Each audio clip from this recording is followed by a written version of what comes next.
Ahora sí, ¿qué dudas o consultas hay? Si no, yo avanzo con una, pero vamos a darle prioridad a los asistentes porque pueden hacer la pregunta que estoy imaginando yo, quizá ellos. Bueno, Juan tenía la pregunta que Sí. quizás ahora te pueda responder mejor. ¿Puedes abrir el micrófono, Juan? Hola, Ahí. sí, sí. Ahí Sí, está. hola, hola.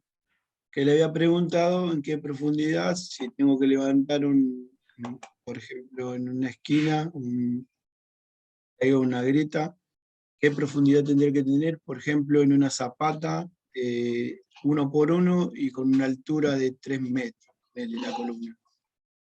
¿Qué Bueno, proporción y qué profundidad de material? si estamos hablando de tener que inyectar debajo de una zapata, la profundidad está determinada justamente por la superficie inferior de esa zapata. Entonces tenemos que inyectar desde un ángulo suficiente como para llegar debajo de ella. 1 por 1 te diría que habría que hacer quizás hay unas 4 inyecciones desde 4 ángulos. ¿Eh? Y sí, posiblemente 1 o 2 profundidades, pero la zapata ya seguramente está por lo menos 1,5 metros por debajo de la superficie, me dijiste. Así Un que metro, estaríamos dije hablando. yo. Yo dije Ah, un metro. Un un metro. metro, bueno, entonces ahí serían 2 inyecciones, perdón, 2 profundidades. Siempre Y inyectando de afuera. siempre de afuera, sí, sí. Como El usted tema con dijo una zapata, que, como sí. dijo usted que se inyectaban en 4 direcciones, pensé que una iba a ir por dentro. Lo que pasa es que si estamos hablando de un cuadrángulo, por así decir, tenemos que inyectar de un lado, del otro, del otro y del otro, ¿no? Para Sí. llegar al medio, siendo que es 1 metro cuadrado. Pero igual también eso habría que evaluarlo, y quizás eso se puede evaluar más técnicamente, a lo mejor pueden ser 2 inyecciones nada más, eso hay que ver también la condición del suelo, y también habría que ver digamos, la zapata primero, qué forma tiene. Forma Sería como pirámide, como una piramidal. Sí, sí. pirámide truncada, ok. Sí, sí.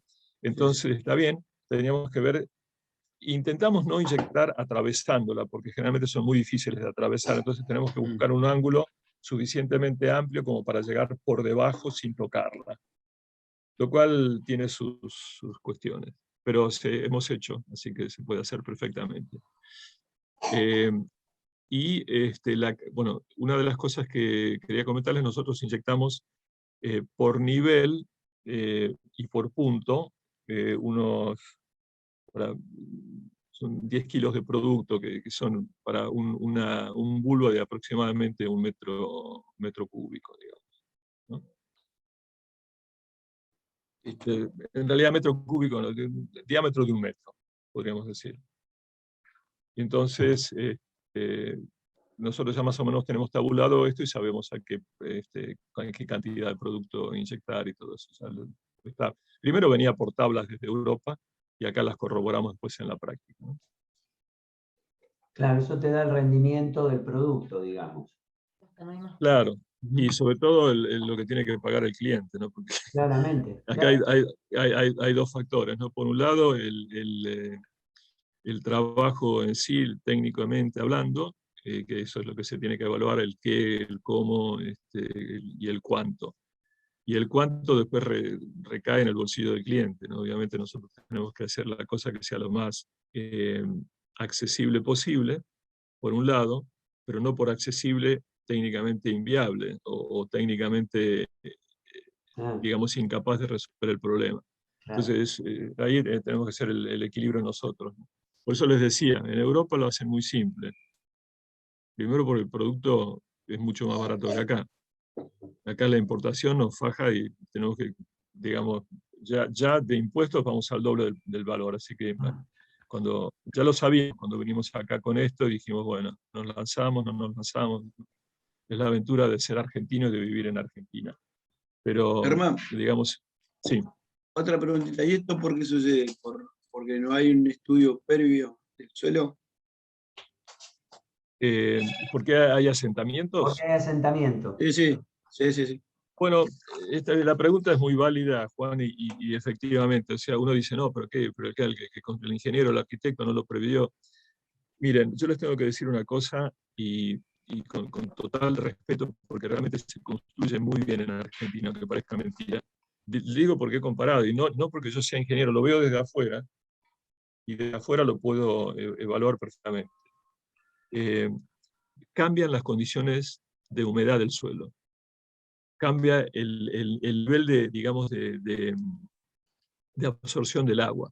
Por ejemplo, nosotros hemos trabajado en el predio de agricultura, de agronomía y veterinaria en Buenos Aires. Conocen, ¿no? Que son varias hectáreas metidas dentro de la ciudad. Hay edificios que tienen 80, 90, 100 años. Impecables hasta hace 10 años. A partir de hace 10 años empezaron a quebrarse. Entonces, ¿qué es lo que pasa? Nosotros estuvimos analizando el porqué y hay precipitaciones muy grandes. No es que haya aumentado la cantidad de agua que cae, ha cambiado la violencia con lo que ocurre esto. Correcto. Ha aumentado la cantidad de agua en un determinado momento, ahora después el número de milímetros anuales sigue siendo aproximadamente el mismo. Entonces hay una saturación de agua muy grande del terreno que tiene que absorberlo, y eso genera este efecto en la arcilla reactiva. Si eso se distribuía en el año, el movimiento eventual que pudiera haber no afectaba a la mampostería. Ahora sí genera asentamiento diferencial y asentamiento y elevación, asentamiento y elevación, y la mampostería se termina quebrando.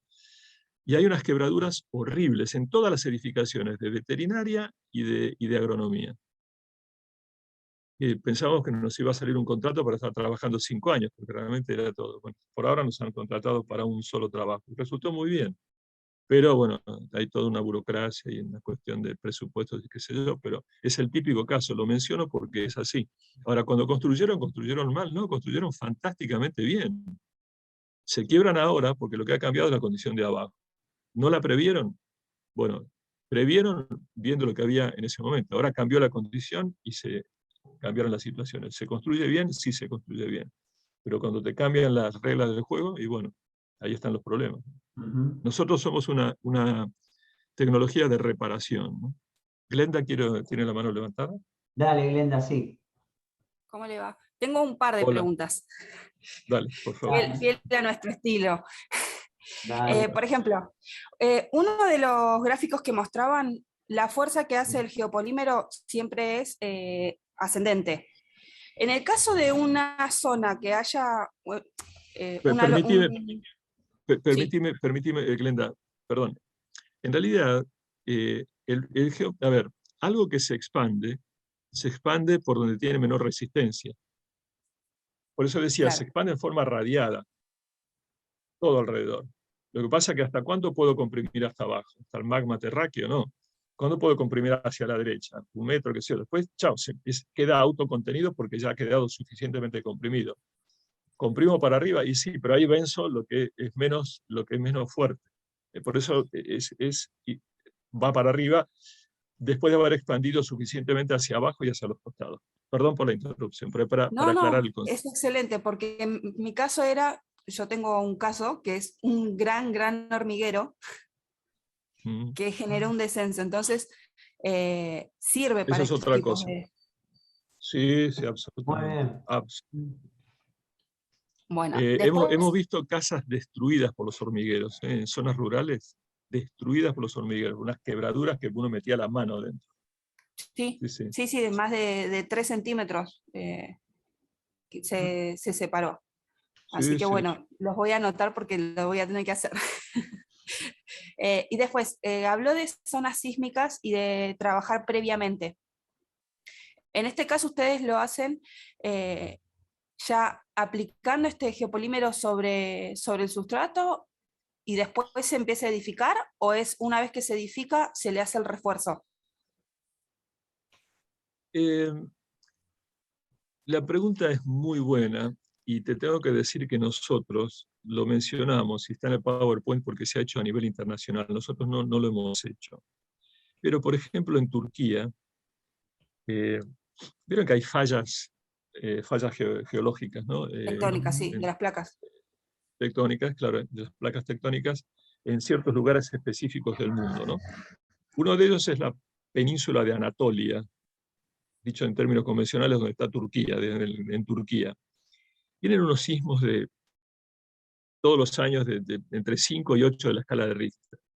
Entonces los tipos, los ingenieros se han especializado en trabajar ahí. De California no tengo, porque está la famosa falla esa de, no sé, San no sé cuánto, pero tampoco esa, San no tengo Andrés. mucha... San Andrés. Correcto. No se acuerdan de la película. Bien. Esa falla no tengo mucha experiencia de haber recibido información de experiencias allí, pero sí de Turquía, porque he estado con los ingenieros de Turquía, los cuales saben construir muy bien. Y me decían, me mostraban incluso fotos, ¿no? Dicen, miren, así se construía hace 50, 60 años. Terremotos, 7, 6, 7, 8 de la escala de Richter y todos los edificios, todos destruidos. Dicen. Ahora construimos muy bien. Dice, miren cómo están los edificios. Uno arriba del otro, así, caído uno arriba del otro. ¿Qué pasa? Los tenemos que destruir para volver a construir. Entonces nosotros empezamos a aplicar el geopolímero. Y, pero ¿dónde lo ponen? Decía yo. Explíqueme qué corno hacen. Y toda Turquía la inyectan. Dice, no, obviamente no. Pero lo que podemos hacer, una vez que está hecha la estructura, inyectamos en el terreno alrededor. Entonces, la tecnología la llaman para mitigación de la licuefacción. Y el tema es que la vibración produce ruptura de la adhesión molecular, y eso hace penetrable por la humedad exterior. Por humedad me refiero a agua, concretamente. Entonces se hace más blanda la tierra y ahí colapsa. Entonces es preventivo, pero tiene que haber una cierta estructura.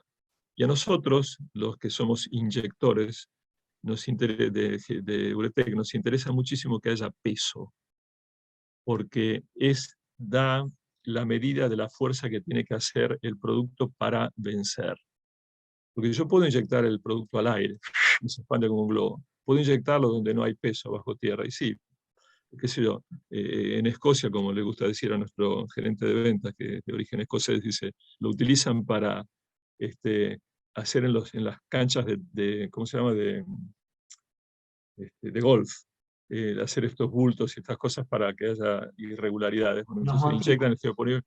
Los montículos. Claro, los montículos, ese tipo de cosas. Yo no juego al golf, no tengo ni idea, pero sé que hay lugares donde se busca que haya ciertas dificultades. Entonces inyectan, bueno, ok, pero es un globo.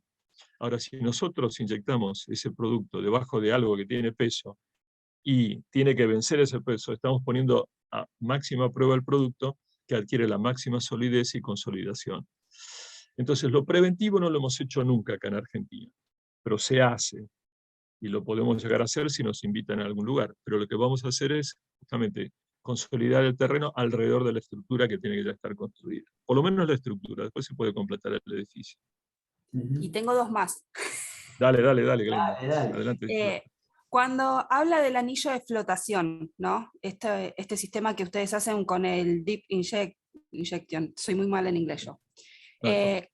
¿Cómo hacen con lo que es los desagües? Porque si son 70 toneladas comprimiendo radialmente, ¿cómo se trabaja en ese caso si no surge, no tiene problemas? Me sacaste la pregunta, Glenda. Yo iba a preguntar eso también, ¿eh? Muy bien. ¡Vamos, profe! Claro, muy buena. Acá hay un tema. Vos influís sobre el suelo, pero también sobre todo lo artificial que generaste en el suelo. Entre otras cuestiones, además de la estructura, todas las instalaciones. Entonces, es muy válida la pregunta. ¿Qué pasa con esa expansión del suelo en presencia de una cañería que es obviamente un cuerpo que va a trabajar a sección llena cuando circule un líquido, pero luego va a ser un tubo de aire? ¿Sí? Correcto. Muy buena pregunta, lleva varios puntos para considerar. En primer lugar... los planos, por eso están los planos. Claro, pero más allá de los planos, ¿sí? Yo tengo la presencia, sé dónde circula todo, pero el producto acciona. Ahora Germán dice que abraza el caño y chao, y nos vamos todos.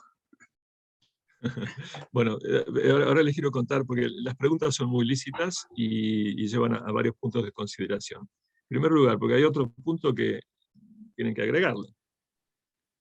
Nosotros perforamos para llevar el caño donde vamos a inyectar. Entonces, si no nos dan el plano, como dice Juan, con perfecta localización de todas las instalaciones, nosotros tenemos por contrato decir, necesitamos del comitente una perfecta información del todo el plano de instalaciones, porque si no, perforamos. Bueno, les quiero contar, si me permiten, una anécdota para hacerlo un poco más divertido también, de una empresa constructora que construye así en serie, en la zona norte de Buenos Aires. Vamos con el ingeniero, que había habido un asentamiento en una de las edificaciones, una casa, ¿no? Una casa, domicilio particular, en un country. Entonces veíamos toda la situación, qué sé yo, hicimos el diagnóstico, la inyección, todo bien firmado, pregunta redundante, pero válida. Acá no hay cañerías, ¿verdad? No se preocupe, yo hice la instalación, así que sé perfectamente. Inyectamos, chorro de agua. Me cambiaron la cosa. Yo lo había puesto, cuando lo construyeron, no sé por qué motivo, le cambiaron la ubicación de los caños de agua. Entonces, ¿qué tenemos que hacer? Abrir para que... Obviamente nosotros no somos responsables de esto, pero nosotros trabajamos con perforadoras eléctricas. Y yo tengo unos técnicos inyectando, no voy yo, va el técnico. Imagínense si pincho un caño de agua, el eléctrico, el técnico que queda fibrilando, estamos en un problema. De hecho, no solamente había caño de agua, sino que al lado había el caño ese naranja corrugado con electricidad también. Con lo cual le digo, perfecto, ingeniero, me cambiaron la cosa acá, yo lo había puesto de tal manera. Bueno, entonces es peligroso. Ahora, cuando hay caños que están cubiertos de tierra, no hay problema. Si los caños no están cubiertos por tierra, el producto, incluso como toda reacción química, ustedes saben, genera una reacción exotérmica, es decir, generación de calor. Nos ha ocurrido que en ciertos lugares donde hemos inyectado los caños que son de PVC, yo digo cualquier cosa, díganme ustedes, corríjanme. Okay. Bueno, dicho en popular, digamos, caños de plástico, digamos, yo inyecto y bueno, se deforman. Y en una ocasión ocurrió que en un lugar inyectamos y realmente no estaban cubiertos de tierra y se deterioraron porque de alguna manera colapsaron por el calor, digamos, se deformaron. Entonces, nosotros ahí podríamos habernos puesto jodidos, disculpen el francés, digamos, y diciéndole, bueno, pero ustedes no nos avisaron, qué sé yo. Pero nosotros hasta ahora, digamos, nos hemos portado siempre de esta manera, le reconocimos la cosa, le dedujimos el costo de la reinstalación de esos caños que se habían dañado, etc. Pero lo que quiero decir es que nosotros necesitamos previamente una información fehaciente. Los planos están, pero ustedes seguramente saben perfectamente que a veces no es lo que dice el plano. Y se animan a trabajar en San Telmo igual, ¿no? que tienen... Por eso digo que nosotros... Cuando agarran uno de esos pH... como vos decís, Glenda, es así. O sea, tenemos que hacer a veces equilibrio en la cuerda floja, primero porque necesitamos trabajar para, digamos, que la empresa tenga movimiento. Y hay un punto, hay áreas grises donde tenemos que realmente correr el riesgo. Bueno, hasta ahora nos ha ido bien, por suerte tenemos ya más de 200 trabajos hechos, y realmente tengo que decir con gran alegría, ¿no? Que con éxito prácticamente no quiero ser vanidoso, pero 98% de los casos. Y como me dice mi preciso y matemático socio Joaquín, los casos en que hubo problema no fue problema nuestro, fue porque no nos dieron adecuada información. Así que la tecnología es muy buena, es muy buena. Vamos. Y es muy eficaz. Sí, por favor.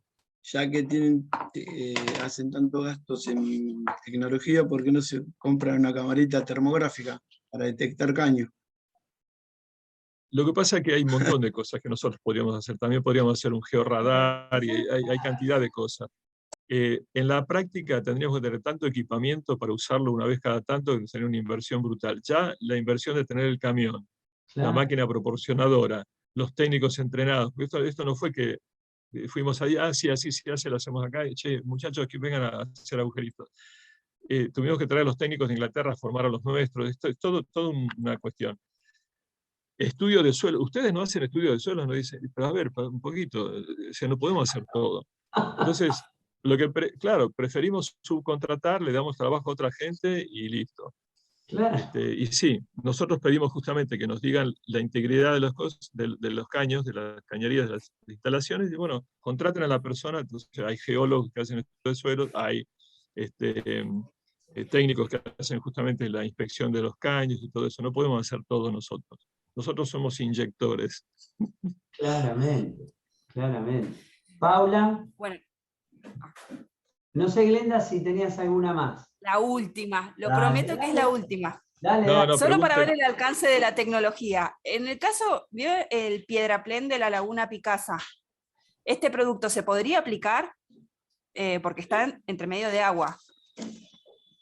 Eso, contame un poquito las condiciones, porque obviamente, primero, o sea, estamos hablando en teoría, después hay que ir a cada lugar a ver exactamente qué es lo que se puede hacer y según el caso, porque una cosa es lo La general, Laguna otra cosa es Picasa, Contame. lo que se hizo fue anegar por una gran crecida todo un tramo de la Ruta 7, y Ajá. ahora lo que hicieron, la Ruta 7 sigue anegada, pero lo que hicieron fue un piedraplén para que vuelva a pasar los trenes de carga que conectan Luján con Mendoza. Ok. Y ese piedraplén, si bien es una estructura grande, como que tiene que pasar bastante tiempo para que se termine de asentar bien por los efectos que produce el agua más las vibraciones. En este caso, que está tan rodeado de agua, ¿es un producto posible? Absolutamente. Mira, se ha utilizado en esas condiciones y hay algunos casos que son muy particulares y hay uno donde están inyectando bajo el agua. ¿Y dónde? En estas ¿cómo se llaman? Espigones hechos de piedras acumuladas, que el agua va, digamos, removiendo, socavando, de realidad no socavando, erosionando lo que hay entre los grandes bloques de piedra. Entonces quedan como agujeros, en algunos casos tienen desplazamientos, etc. Entonces se inyectaba, y hay filmaciones, esto creo que es en el norte de Inglaterra, no son así. Hacen inyecciones, porque el producto es total y absolutamente hidroinsensible. Hidroinsensible, es decir, se puede inyectar hasta abajo el agua, por eso lo menciono. Y para, digamos, consolidar este tipo de terraplenes, esto seguramente sí tiene, pero repito, hay que ver el lugar y ver cómo llegar, incluso cómo acceder. Todo eso. Pero sí, No más tendría... preguntas después. No hay problema, para mí las preguntas son muy válidas, le da enriquecimiento a la charla, a la exposición. Paula. Hola, ¿cómo estás, Germán? Hola, Paula. Me parece que las preguntas que tengo están medio relacionadas. Este geopolímero vos lo llamaste también una resina. ¿Esto es un termoestable? Digamos, a la hora de fraguar queda de una manera rígida. Y mi pregunta va en relación a cómo se comporta en un medio poroso, como es un suelo, y además, cómo hace, digamos, absorbe de alguna manera el agua. Esta reacción exotérmica hace que el agua, digamos, se disipe de alguna manera como para no seguir teniendo problemas hídricos ahí. Es totalmente, como digo, hidroinsensible, no es penetrado por el agua. En una ocasión nos surgió un trabajo potencial que luego nunca hicimos, gracias a Dios, en Venezuela, en una petrolera, digamos, si no, no hubiéramos podido salir mal. Perdón, no estoy haciendo referencias políticas, estoy simplemente diciendo que son modalidades de cada país. Pero bueno, el tema es que nos preguntaron y la historia era si era afectada por sustancias químicas, y no es afectada en lo más mínimo por sustancias químicas. Es totalmente hidroinsensible. Creo que el ácido sulfúrico al 100% lo ablanda un poquitito, levemente lo reduce un poco en tamaño, pero claro, ¿quién encuentra ácido sulfúrico al 100% bajo tierra? Rarísimo, imposible, diría. Entonces, no absorbe el agua. genera una barrera, digamos, impenetrable para el agua. Por eso se puede inyectar bajo el agua, incluso también, ¿no? Pero había algún detalle más de la pregunta, Paula, que vos me dijiste. Claro, ¿Eran porque porosos, digo, dijiste? claro, como la materia del suelo es porosa, digamos, y este material se expande, eso, digamos, el problema del suelo continuaría, seguiría siendo, por ejemplo, en el caso de que sea un suelo demasiado húmedo, el problema del suelo seguiría, entonces la reparación, en este caso local, seguiría. Claro. Por eso decimos que si hay, digamos, por ejemplo, aumento del tenor de agua por, digamos, ruptura de caños, entonces es ideal que esa ruptura se compense, se repare, para que no siga habiendo erosión hídrica en el entorno. Porque yo inyecto, eso queda confinado en determinado lugar y alrededor sigue habiendo erosión. Entonces va a llevar a alteración de la estabilidad, de la estructura, de lo que sea, en zonas aledañas. Por eso, de alguna manera, en países donde no hay mucha cuestión de restricción del costo del producto, perdón, el costo de la intervención, ¿no? Porque es el producto más el trabajo de los técnicos, más toda la maquinaria, más todo lo que implica digamos, el desplazamiento, el largo, etcétera, ¿no? Bueno, en esos lugares donde no hay mucha historia, tienen otra mente desde el punto de vista de lo económico, entonces dicen, no, ¿cómo es el problema? Y bueno, chao, te diagnostico y te perimetro toda la casa, y te la sustento toda, entonces no hay problema. Nosotros hemos trabajado por sectores, por ejemplo, un año vamos a hacer esta parte, después el dueño nos dice, pero acá siguió moviéndose del otro lado, era lo previsible. Vamos y completamos, después la otra. Y hay gente que nos ha contratado 4 o 5 veces, porque no pueden pagarlo todo de golpe. No porque sea muy caro, porque en realidad es una tecnología que vale lo que vale, digamos, y realmente proporciona una solución que termina siendo más económica que cualquier otra por, digamos, todos los factores que mencionábamos antes de ventaja. Y ahora, si quieren, les puedo decir los valores y todo eso. Pero digo, es aplicable a todo tipo de terreno. La condición del terreno, como decíamos, en Argentina la más complicada en el mundo es la arcilla reactiva, la que tenemos acá. Y todavía estamos viviendo, quiere decir que hemos tenido éxito. Y como les dije, y no es golazo, estamos hablando, tenemos más de 200 trabajos hechos y todos con éxito. Donde no hubo éxito es que, por ejemplo, nosotros nos metimos en un terreno donde no teníamos que habernos metido. Por ejemplo, había elevación de napa de agua. ¿Cómo puedo yo evitar una napa de agua? Es imposible. Un garage que le entraba agua de un lado, del otro.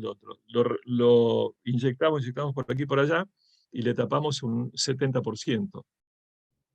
Pero nosotros no podemos asegurar que el producto se distribuya, como dijo el ingeniero Gittelman de la Municipalidad de Buenos Aires, que se distribuya de manera laminar por debajo de toda la superficie inferior y te selle todo. Nosotros no tenemos la capacidad.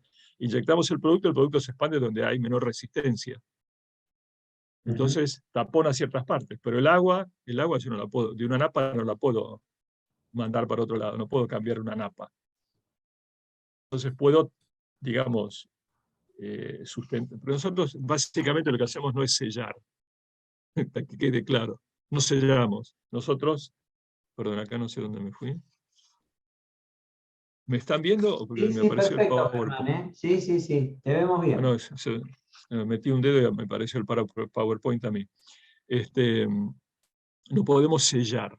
Nosotros inyectamos para estabilizar y eventualmente elevar losas y, si podemos, cimientos. Ahora, ¿por qué no podemos cerrarles todas las quebraduras de la pared? No esperen que nosotros vayamos, inyectemos y cerré y ya está, listo, magia. Eso es como siempre decimos, nosotros no vamos a hacer algo como si fuera a inflar el castillo del pelotero de los chicos. Se infla y aparece el castillo, no sabemos eso. El asentamiento diferencial implica que hay quebraduras, que hay material que se ha metido en el medio, que hay peso diferente en la edificación suprayacente. Entonces, nosotros no podemos garantizar que porque inyectamos abajo todo se recomponga todo como si fuera Harry Potter. No es así. Pero sí, en la mayor parte de los casos, repito, 60-70% de los casos, vemos que esas quebraduras se cierran suficientemente. ¿Esto qué está indicando? No importa que haya quedado sellada perfecta. lo que implica que no siga habiendo hundimiento. Entonces puedo simplemente revocar y chau. Y chau Pinela, como decía mi abuela. Tengo una última. Y en relación Dale, a esto de la arcilla reactiva, ya que es un suelo que se expande y se contrae, de nuevo, este geopolímero, ¿cómo trabaja? ¿Tiene algún tipo de plasticidad que se va a mover con el suelo? ¿Es completamente rígido? Muy bien, muy interesante la pregunta. En realidad, lo que hace es, eventualmente desplaza la arcilla y la sustituye. O se mezcla eventualmente en los bordes, no sé bien exactamente, no podemos saber. Se han hecho digamos, excavaciones donde se inyectó en Inglaterra, sobre todo, que les gusta mucho estudiar, y se ven así, digamos, cómo está el producto distribuido, y en la parte periférica está más mezclado con la tierra. Pero lo que hace es que no se convierte en cemento, no es rígido el producto. Tiene una gran compactación, una gran densidad, pero tiene cierta flexibilidad todavía. Es más similar a la madera cuando está máximamente comprimido. Yo he visto, por ejemplo, experimentalmente, ¿no? Esto lo vi en Finlandia, ahí hacen más la parte experimental.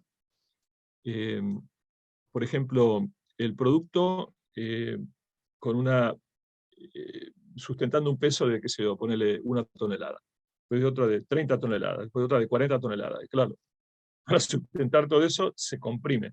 La densidad es mayor, el peso específico es mucho mayor. ¿Y qué es lo que pasa? Lo tocas y parece madera, pero la madera no es el cemento no tiene, no tiene cierta flexibilidad, pero relativa. La madera mucha más. Entonces es más similar a una madera que a un bloque de cemento. Perfecto. No sé si... No es muy científica la respuesta en cuanto a que Gracias. Pero es muy eso y gráfica. qué sé yo, pero Es muy es gráfica. gráfica, es lo que nos interesa a nosotros. No somos ingenieros, así que Tal cual, tal cual. Fabricio. bien. ¿Qué tal? Buen día, Germán. Hola Fabricio, ¿cómo andas? Te hago una consulta. Por ejemplo, en las patologías por impregnación de la humedad de los suelos. Porque mi pregunta estaba más relacionada con el tema de las napas y ya tengo la respuesta porque ya hablaste en relación a la temática. Pero en patologías, por ejemplo, por cambios de las propiedades del suelo o por defectos mismos de la construcción de los cimientos, ¿se puede utilizar este geopolímero como, digamos, una barrera por debajo de la estructura para que la humedad deje de ascender sobre los mismos cimientos? ¿Como un tratamiento, por ejemplo? No, digamos, no con la finalidad de restablecer, digamos, el nivel de la estructura, sino como un material aislante para que la humedad no siga impregnando por efecto arquitectónico de la misma construcción? A ver, en principio, de manera simple, la respuesta es que sí. Porque, digamos, donde está el producto no va a entrar el agua. Lo que no te podemos garantizar, y ahí es que no, que quede todo cubierto. Porque no sabes el agua, si no entra por un lado, el agua entra por el otro. Ya sabemos que lo más complicado en la construcción es el agua. O entra por un lado o entra por el otro, o intenta por lo menos entrar por el otro. A no ser que uno le ponga, digamos, todo el máximo que pueda de contención para que pase por otros lados. Pero el agua no la podés eliminar. Entonces, nosotros podemos garantizar que en cierto lugar, el garage este que les comentaba, tengo todavía la imagen, me acuerdo del tipo, me acuerdo de la calle, me acuerdo del barrio. Esto fue hace como, no sé, 10 años. Yo lo consideré un fracaso. Pero fue un fracaso porque nos metimos a hacer algo que no correspondía hacer. Ahora, fue un éxito porque donde pusimos el geopolímero no entraba el agua, Claro. pero le empezó a entrar por otro lado. Entonces, no, dice, pero sigo teniendo agua en el garage. Y bueno, o sea, obviamente, perdón, en el garage, sí, creo que era garage, pero era sótano, como que era digamos, debajo del nivel Lograste un 70% de impermeabilización respecto del 0 que tenía antes.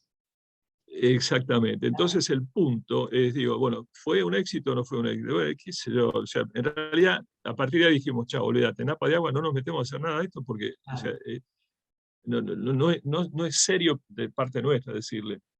Si vamos a ganar unos mangos para hacer una cosa que en realidad no le da la solución no se la puedo dar yo. Ahora, si quiere lo hacemos, Mismo te diría, si vos querés aislar, yo te diría, buscate un producto que sea más económico para aislar. Este es un producto high-tech, digamos, ¿no? Entonces, ahora, como verás, no estoy queriendo sacar un trabajito que yo y después arreglártela. No es la filosofía. Queremos realmente dar una solución al problema real, pero no, o sea, a ver, no te quiero decirte sí para ganar un contrato que en última instancia no es serio. Está muy bien la aclaración entre la teoría y la práctica. O sea, la teoría dice que el producto es aislante, pero en la práctica no, porque no te puede garantizar una impermeabilización de un 100%. Entonces ahí es donde viene, digamos, la decepción del comitente, ¿no? Ojo que esto, entre paréntesis, ocurre con muchos otros sistemas, no el caso de este geopolímero, que no está pensado para eso, pero ocurre con otros sistemas que sí se venden como impermeabilizaciones y que ocurre lo mismo, no logran envolver la totalidad de la masa del cimiento, Claro, como para recomponer la aislación hidrófuga. Por eso a mí me gusta llamarlo paliativos más que soluciones, porque atenúan el efecto, pero no lo solucionan de raíz. ¿Ok? Pero esto es otro tipo de escenario, ¿sí? Pero igual entiendo la pregunta, Fabricio, y es muy válida, totalmente. Jennifer, ¿vos tenías alguna pregunta? Sí, la estoy bajando porque la tengo a la negrita. Sí, dale. En Capital hay muchos edificios viejos que tal vez lo que pasa con eso es también que ponen subtes. Nosotros tenemos un edificio muy viejo en el trabajo que se está quebrando todo. O sea, se empezó de a poco, se está abriendo por el tema, hay grietas por todos lados por el tema de el movimiento de, también es el tránsito, o sea, tanto sí. tema de eso, y que tienen a una cuadra el subte. Y no tenían forma, no sabían cómo hacer, porque el edificio parece que se va a caer en cualquier momento, porque, o sea, no hay forma de, es muy viejo el edificio. Pero no es también, es como dicen ustedes, el tema de la construcción, es el tema de todo lo que pusieron alrededor, o sea, tener una cuadra en subte, 2 subtes, tener todo el tiempo tránsito, ¿hay alguna forma de hacerlo? Porque, o sea, por más de que inyecten y todo, ¿se puede llegar a recuperar un edificio viejo teniendo a una cuadra los subte y teniendo todo esto? Bueno, la pregunta es muy válida y la respuesta, de alguna manera, la tengo que llevar a recordar, y es lo que más me suscita tu pregunta, Jennifer, al tema de lo sísmico, que hablábamos de Turquía. En realidad, lo que sí se puede hacer es circundar el edificio. Primero, aquí hay que ir a ver el lugar. O sea, estamos hablando acá puramente en teoría, ¿no? O sea, pero bueno, en teoría también te respondo, para estabilizar el terreno alrededor. No sé si sustentar los cimientos, habría que ver qué posibilidad hay. También hay que ver el edificio de qué altura es, cuántos pisos, etc. O sea, hay que hacer toda una evaluación técnica. Nosotros vamos, observamos y evaluamos a partir de esto. Ahora, ¿qué haría si nosotros inyectamos el producto qué beneficio le produciría al edificio? Atenuaría la vibración producida que es como un terremoto, ¿verdad? Pasan los trenes y sacuden. Este es un símil. Y atenuaría la disrupción de la cohesión molecular de la Tierra, que es la que hace que entre el mayor, o sea, aumente el tenor de humedad, aumente la entrada de líquido. Entonces, en teoría, te puedo decir que sí sería útil en este caso, con esa característica o esa propiedad que tiene el producto. Rompería o sea, atenuaría la vibración, la amortiguaría y le daría más estabilidad al terreno y eventualmente a la edificación, si es que tiene sentido inyectar en algún cimiento, etc. Repito, acá hablando en un webinar. Después hay que ir a ver el lugar y ver exactamente cuáles son las condiciones para ver si tiene factibilidad el trabajo. Bueno, después hablo aparte entonces. Gracias. No, por favor, y lo que quería decirles, estamos a disposición, o sea, yo aprovecho la ocasión, digamos, con el que nos han brindado Lo iba a para, aclarar, pero vale, Germán, sí, sí, sí. por favor, cualquier consulta, no sean tímidos, háganos y analizamos el caso y lo vemos. Nosotros estamos para esto, tenemos la empresa justamente dedicada abajo. Afortunadamente no tenemos, digamos, mucho que competir con nadie porque somos los únicos. Entonces, todo trabajo que nos traigan, todo desafío, digamos, intelectual y técnico, para nosotros es fantástico porque nos permite avanzar en el conocimiento. Es Lo mismo que les digo que aprendizaje. tuvimos que ¿no? Es Claro, aprendizaje. lo mismo que tuvimos que... Es aprendizaje para todos y tuvimos que superar el tema de las arcillas reactivas. Les digo que fue realmente un replanteo profundo, decir, bueno, no, alejate de las arcillas reactivas. Bueno, tengo que tomarme el piróscafo e irme a otro país. Que ese era el planteo que me hacían los ingleses, que son amigos. Che, no, alejate porque es un problema. Ok, y acá estamos. Entonces, bueno, otro problema, bien, listo, es un desafío para ver si lo podemos superar buenamente. Nunca nos vamos a lanzar así como qué sé yo, con la lanza al ataque. Vamos a estudiarlo adecuadamente y no vamos a quemar la empresa en una cosa que no podemos hacer. Si la podemos hacer, te vamos a decir que sí. Y somos bastante osados en ese sentido. Desde el momento que somos los primeros, y lo digo con modestia también, pero realmente dimos el primer paso. Entonces, todo lo que hacemos es nuevo en este tipo de cosas, pero lo hacemos con criterio. Hasta ahora estamos acá. Así que, con gusto, cualquier cosa que ustedes deseen consultarnos, estamos a disposición a través de los chicos. Glenda, ¿tenés una más? Sí, Dale. esta ya es más operativamente en cuestión de presupuestos. Bien, Ustedes bien, bien. inyectan el geopolímero y no saben qué cantidad hasta que no se nivela. Por ende, el precio es un estimativo y cuando se termina la obra se establece, o van con un cálculo previo y si pasa de la cantidad. No, la jugada va preparada. Pero no lo sabes por la compactación de tierra. Muy bien. La pregunta es muy pertinente y muy precisa y da para aclarar un par de cosas. Si nosotros vamos a hacer un contrato y le decimos, mira, hay que hacer esto, ¿y cuánto le tengo que pagar? Deje que haga el trabajo y después le digo, es muy poco probable que haya una persona que diga, ok, aunque les parezca mentira, en Estados Unidos hacen así, y le cobran por la cantidad de producto inyectado. Bueno, nosotros tenemos acá una seria dificultad, porque no hay un argentino que diga, bueno, después le cobro en base, después le digo. No existe eso. ¿No? A ver, en la experiencia de ustedes ya es así. Bien. Entonces nosotros tenemos que hacer una evaluación y nos basamos en experiencia. Cuando empezamos no teníamos ningún trabajo, imagínense que era una experiencia un tanto limitada, nuestra, pero teníamos toda la experiencia de donde nos habíamos formado.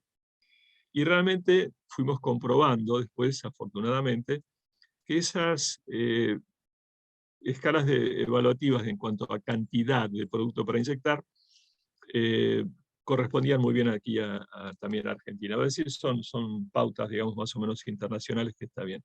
Entonces, en cada bulbo de inyección, por ejemplo, introdujimos ahí una cierta cantidad de producto que da para, digamos, un bulbo de aproximadamente 1 metro de diámetro. Y ya sabemos la cantidad de kilos que van y ya podemos, por lo tanto, dar también una evaluación al cliente. Siempre hay un más-menos dentro de esta evaluación, en la cual a veces ganamos, a veces perdemos. Ganamos en el sentido de que no tuvimos que inyectar de más, y otras veces tenemos que inyectar de más, y bueno, compensamos con otros trabajos, ¿no? Como es lógico. Pero, digamos, nos tenemos que mantener dentro de una razonabilidad de precio como para que pueda haber contratos, y hasta ahora estamos sobreviviendo. Vale decir que se puede, dentro de un margen razonable, decir cuánto es. Y yo les voy a decir los valores que nosotros pasamos, que es lo que nos ha mantenido en vida hasta ahora y que es lo que nos ha servido. Rara vez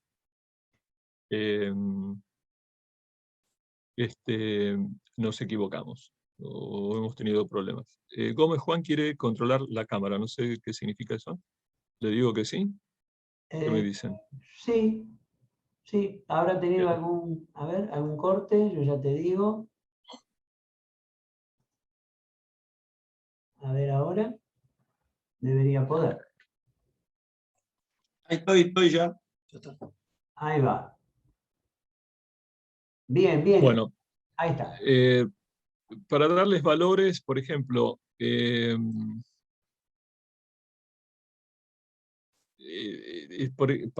claro, depende de la intensidad del hundimiento y todo eso, pero estamos hablando entre, por metro cuadrado, $100, como me aclara mi gerente comercial. $100, venta Banco Nación. Me río porque yo soy muy poco de tema de economía. Pero digamos, no es el dólar blue, sino es el que sale la mitad, digamos, para entendernos. Y lo ponemos en dólares porque nosotros tenemos que importar en dólares. Entonces, evaluamos de esa manera. Y por metro cuadrado, digamos. Si el hundimiento es desproporcionado, y en un solado, por ejemplo, que se hunda, hay zonas que están muy hundidas, pero las zonas periféricas menos, entonces hacemos un promedio. Entonces, bueno, con toda la furia será $150 si la cosa es descaradamente grave. Eso por un lado. Después, por el otro lado, está estabilización de suelos bajo cimientos. Ahí depende de las profundidades. Si son 3 profundidades, o sea, va a costar más, pero estamos hablando de unos $550, venta Banco Nación, o sea, el dólar oficial, venta, por metro lineal. Porque son de mucha mayor cantidad de kilos, obviamente, y distribuidos en... Si son 3 profundidades, ahí está son $800 el metro lineal. Pero ya les digo, el 90 y pico % de los casos son 2 profundidades, lo cual es afortunado, técnicamente y económicamente para el comitente, y estamos hablando de, como les decía, de unos $550 el metro lineal. Ni hablar en una Para que tengan... comparativa respecto de un recupero mucho más invasivo de la estructura. Estamos hablando de muchísimo más presupuesto respecto de aplicar el producto de ustedes, claramente. Mira, eso es interesante que lo comentes, porque a veces, muchos arquitectos, hace muchos años que estamos así dando webinars y hablando con arquitectos, los CAP de acá de Buenos Aires y qué sé yo, y el arquitecto Gordín, que falleció, un gran amigo, él era patología de la construcción de la UBA. Nosotros nos enteramos de él y le mandamos así una información, tipo el PowerPoint que les he mandado y qué sé yo. Que mira, fíjate si te llegó ya. Sí, llegó. Perfecto. Después Por WeTrans. a los chicos para que lo tengan a mano. Bueno, y entonces el hombre ni nos conocía personalmente, pero pero el producto de ustedes es muy interesante, la tecnología me encanta, vengan a dar una charla. Digo, vamos, y nos invitó a la UBA, a una clase de él, a la UBA. Entonces la primera charla que dimos en contacto con él fue en la UBA, ante no sé cuántos arquitectos, en el curso de posgrado. Y a partir de él, siempre dentro de él era perito, ¿no? en patología, entonces hacía inspecciones y recomendaba diferentes tecnologías, y la nuestra la ponía también a partir de ahí como regla prácticamente, ¿no? No sé por qué les contesto, pero bueno, el tema es que... Por el tema de los costos, el diferencial entre un costo de reparación convencional y el producto. Ahí está. Y entonces muchos arquitectos que se enteraron dijeron, che, pero esto es el 20 o 30% más barato que lo que sería la reparación convencional. A ver, tomando en cuenta no factura con factura, sino tomando en cuenta lo que cuesta el producto, lo que cuesta y todo lo periférico, la disrupción del lugar, lo que tenés que reparar después de haber hecho la reparación técnica específica. Imagínense un jardín cómo queda, después de que le metieron 5 camiones y 5 muchachos trabajando. O sea, son todos factores adicionales. Y el tiempo también. Si yo tengo que estabilizar una pared, 10 metros, nosotros podemos hacer 10 metros en una jornada. 4 horas, 5 horas, incluso más, pero pongamos 10 metros. ¿En cuánto tiempo puedo yo reapuntalar una pared en 10 metros? No puedo vaciar 10 metros, ponerle que hundo la casa. Tengo que hacer 2 metros por 2 metros por 2 metros. ¿Cuánto tiempo tarda eso en fraguar? Material que tengo que sacar, material que tengo que traer. O sea, no sé cuánto tiempo llevará. 15 días, un mes. Bueno, nosotros hacemos, qué sé yo, una pared de 40 metros en 3, 4 jornadas. Entonces, hay factor de tiempo, de disrupción, de gastos aledaños, deslocalizar a la gente de un lugar. Planta de ensamblaje de autos de Hyundai. ¿Saben lo que significa eso? Parar toda la línea no nos de producción, es imposible. Ponerle dinero a eso, ponerlo a cálculo. O sea, nosotros lo vemos más técnicamente por la profesión, pero a ver, un tipo que es un tipo que tiene que ver el manejo económico de un lugar, pero te dice, no, pero olvídate. Por eso digo, la tecnología, ¿es cara o es barata? Y qué sé yo, todo depende obviamente de lo que... Pero los comentarios que hemos escuchado de la mayor parte de los arquitectos, 20 por 30 o 30% más barato. Otros dicen, no, es el mismo valor. Pero mirá las ventajas comparativas. Claro. Con lo cual se hace más caro lo convencional. Y en algunos casos históricos que... ¿sí? Perdón, yo tuve una charla con el jefe de producción de Toyota una vez, y ellos contabilizaban que cada minuto que se les paraba la línea de montaje eran $2.000 que perdían. Me quedó grabado, por eso las multas que le hacen cuando los proveedores no entregan en hora. Así que Sí, es así. Hyundai debe manejar los mismos valores. Tremendo. Yo les quiero decir, exactamente, por eso, si uno lo quiere ver de esa manera, a nosotros nos contrataron, perdón, no nos contrataron, nos pidieron que fuéramos a evaluar la renivelación de un solado no era un hangar, pero era una instalación de aerolíneas argentinas donde hacían reparación de motores. O sea, tenían maquinaria muy delicada. Imagínense lo que era sacar toda esa maquinaria y llevarla a un galpón del mismo tamaño que tenía que estar al lado, que no lo tenían, para reparar ese suelo. Eso, o sea, llevar el solado a renivelar. Que era, sí, no hay problema, sacamos la maquinaria, te hago todo el piso de nuevo, todo fantástico. Sí, sí, pero anda a hacerlo. Imagínense, por ejemplo, en una casa, sacar a la gente de la casa que se vaya a vivir a otro lugar para hacer el piso. Es una pesadilla. En ese sentido, Uretec es fantástico. Ahora, yo les estoy hablando de lo maravilloso. Bueno, no podemos hacer todo. Hay ciertas cosas que no las podemos hacer. Por eso hay que ir a evaluar el lugar pero en donde nosotros podemos trabajar realmente es altamente efectiva la tecnología y altamente satisfactorio para el cliente, ¿no? Germán, te agradecemos muchísimo por tu participación, por contarnos este producto que, bueno, tiene todas estas ventajas, por expandirnos, pero a nosotros un poco la línea de pensamiento, teniendo en cuenta esto que vos decías antes, más allá de los ensayos. A veces los profesionales tenemos la idea de que el suelo es algo estático, inerte, y que a lo largo de los 80 años, 100 años de vida útil de una construcción se va a mantener inalterable, cosa que es absolutamente imposible. El otro día estaba haciendo un previo de un trabajo sobre las patologías que se les están provocando a los edificios aledaños de esta elevación que se hizo del ferrocarril en la zona de Belgrano, porque claramente cambiaron las condiciones puntuales a través de los pilotes de las cintas donde está elevado el ferrocarril.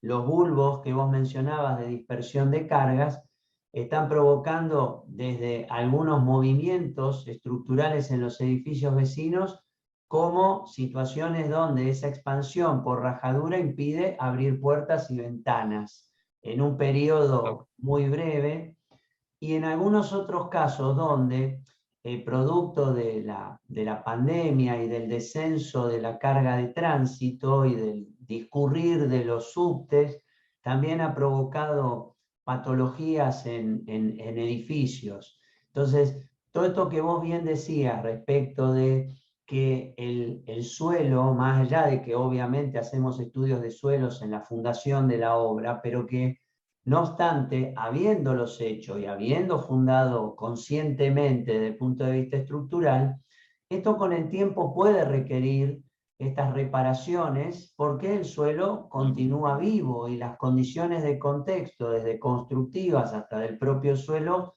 pueden modificarse. Por eso es muy interesante saber de este sistema para, llegado el caso, recurrir a él, ¿no? Como técnicos, como profesionales, arquitectos, ingenieros, tener tu herramienta dentro de nuestra caja de herramientas para, llegado el caso, recurrir a ella, ¿no? Obviamente. Todo esto está al criterio del profesional que tiene que hacer una buena evaluación. Quería agregar que cuando nosotros vamos a evaluar, también un poco era relacionado con la pregunta que había hecho Glenda, creo, o Paula, pero digamos, nosotros cuando queremos evaluar, también, si no podemos hacer la evaluación simplemente por observación, y no tenemos mucha información, o hay una información que no nos es suficiente para poder evaluar, vamos y hacemos perforaciones exploratorias. Y esto es muy digamos, de vaqueano, pero es realmente muy efectivo. Es decir, con nuestras perforadoras llegamos y nuestros técnicos ya saben, no, acá es perforable, acá no es perforable, acá es inyectable, no es inyectable, sacan la mecha y dicen, mira, está goteando, está chorreando el barro, quiere decir que abajo hay un pantano. Estoy diciendo la cosa más simple a donde llego yo, pero digamos, los técnicos ya saben perfectamente qué es lo que es. Porque, ¿saben qué? Puede haber mucho georradar, puede haber mucha exploración, como quieran, todo desde arriba, podemos hacer todos los cálculos que quieran, pero abajo, como bien dijiste, hay un cierto grado de vida. Y la Tierra no es inerte eternamente. Y el agua y la tierra generan una combinación que muchas veces es letal para lo que está arriba, ¿no? Ni hablar de los aeropuertos, pero bueno, tendría para hablar varias horas más, pero creo que por ahora hemos quedado Y de todas satisfechos. formas, te vamos a comprometer a futuro para que nos cuentes también eso de qué pasa en los aeropuertos y en quizá construcciones, esto que vos mencionabas de los supermercados, etcétera, donde lo disruptivo es clave, porque no se puede, como decía Glenda, aplicada a una línea automotriz u otras líneas de producción, discontinuarla, porque eso tiene un impacto económico importantísimo en la construcción, más allá de lo que es la residencia de vivienda, ¿no? Que ahí también es muy importante, porque relocalizar una familia no es una broma, y más hablando en el caso de los multifamiliares, donde son muchas familias, ¿no? Así que te agradecemos mucho, Germán. Esta clase obviamente queda grabada a disposición. Vamos a subir también material de la empresa, después vamos a hacer un pequeño ejercicio con el producto como para fijar aún más algunos conocimientos. Romy, gracias también por permitirnos que hoy Germán esté aquí. Y nos vemos entonces próximamente, ¿sí? Gracias, Germán. Muchas gracias a todos. Un Chao. gran abrazo y gracias por la Gracias. oportunidad. Chao, Gracias. gracias a todos. Chao. Hasta luego. Chao.